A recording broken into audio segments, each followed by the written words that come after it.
পটুয়াখালীতে র্যাবের গাড়ি ও বাসের মুখোমুখি সংঘর্ষে ২ বছরের শিশুসহ নিহত ২, আহত ২২। Staff reporter Mir Khairul, Barguna. পটুয়াখালী সদর উপজেলার আউলিয়াপুর ইউনিয়নের ফতুল্লা এলাকায় র্যাবের একটি গাড়ি ও যাত্রীবাহী ধানসিঁড়ি পরিবহনের বাসের মুখোমুখি সংঘর্ষে ২ বছরের এক শিশু ও র্যাবের গাড়ি চালক নিহত হয়েছেন। এই ঘটনায় অন্তত ২২ জন আহত হয়েছেন।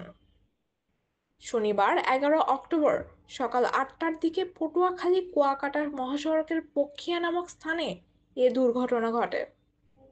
স্থানীয় সূত্রে জানা যায়, র্যাব-৮ এর একটি মিনিবাস বরিশাল থেকে কুয়াকাটা ভ্রমণে যাচ্ছিল। অন্যদিকে কুয়াকাটা থেকে বরিশালগামী ধানসিঁড়ি ক্লাসিক পরিবহনের একটি বাস বিপরীত দিক থেকে আসার সময় দুই গাড়ির মধ্যে মুখোমুখি সংঘর্ষ হয়। এতে ঘটনাস্থলেই ২ বছরের শিশু ও র্যাবের গাড়ি চালক নিহত হন এবং র্যাব সদস্যসহ অন্তত ২২ জন আহত হন। প্রত্যক্ষদর্শীরা জানান, র্যাবের গাড়িতে প্রায় ৩০ জন সদস্য ছিলেন। সংঘর্ষের পর স্থানীয়রা উদ্ধার কাজে অংশ নেন এবং ফায়ার সার্ভিসের সহযোগিতায় আহতদের দ্রুত হাসপাতালে নেওয়া হয়। পটুয়াখালী ফায়ার সার্ভিসের সহকারী পরিচালক বেলাল উদ্দিন বলেন, দুর্ঘটনাস্থল থেকে আমরা র্যাবের গাড়ি থেকে ১৩ জনকে উদ্ধার করে পটুয়াখালী সদর হাসপাতালে ভর্তি করিয়েছি।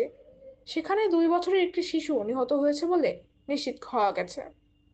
আহতদের মধ্যে কয়েকজনের অবস্থা আশঙ্কাজনক।